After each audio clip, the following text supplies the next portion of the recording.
wasaaradda tekada iyo gaadiidka badda dowladda federaalka Soomaaliya Marwo Maryan Awees Jaamac iyo safar shaqo ku koyti magaalada Kismaayo ee xarunta ku meel gaarka ah maamul goboleedka Jubbaland. wasiirad Maryan Awees iyo ay safar ku wehliyay qaar kamid ayan howlwadeenada wasaaradda iyo xubno ka tirsan maamulka tekada Muqdisho mayna isla markii magaalada Kismaayo kooyan buguda galena shaqadii kooyan Kismaayo oo ahayti in wasiir Maryan Awees Jaamac ku wareejiso lama baawur oo bas ah wasiirka wasaaradda gaadiidka iyo duulista hawada dowlad goboleedka Jubbaland.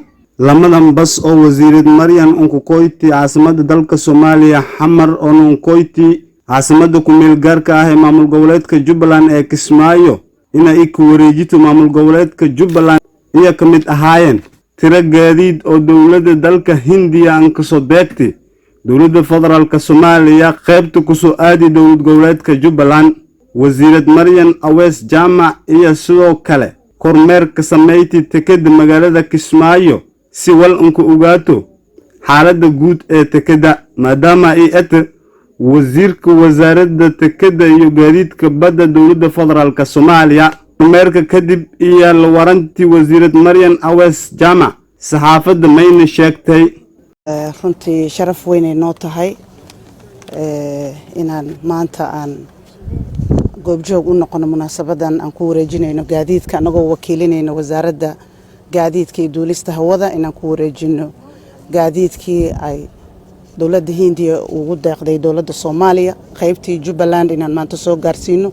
runtii sharaf weyn noo tahay wasiir waa idinkaga mahadcelinaynaa soo dhaweynta diiran. runtii waa mar walba waa idinku ogeyn gurigeenana joognaa runtii marti ma nihin laakiin runtii waa farxad weyn noo tahay.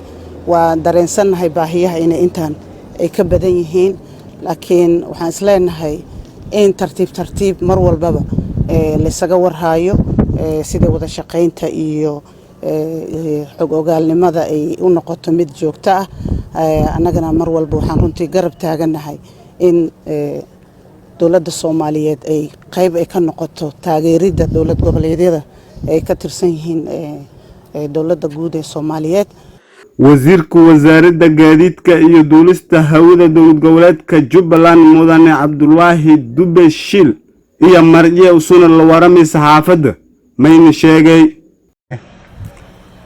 waxaan maanta joognaa dekada Kismaayo nagu soo booqatay wasiiradda Maryan Awees oo ah wasiirka dekadaha iyo gaadiidka badda dowladda federaalka Soomaaliya iyadoo nagu wareejinaysa basaskaas dabadaanada taagan oo aragtaan laba bas oo ay dowladda Hindiya ugu deeqday dowladda Soomaaliya qaybtii Jubbaland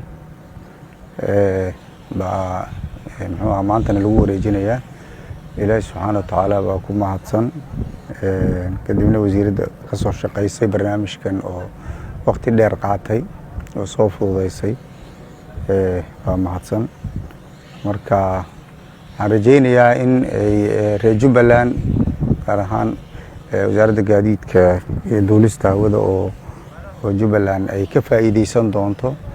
baahi fara badan bay u qabaan gaadiid iyo waxyaabaha loo baahan yahay. marka aad baan ugu mahadcelinaynaa waana gudoonay gaadiidkii iyo baabuurtii iyo qalabkoodii iyo sharcigoodii. wariye Yusuf Dabyamb telefishinka caalamiga Natif Somali TV magaalada Kismaayo.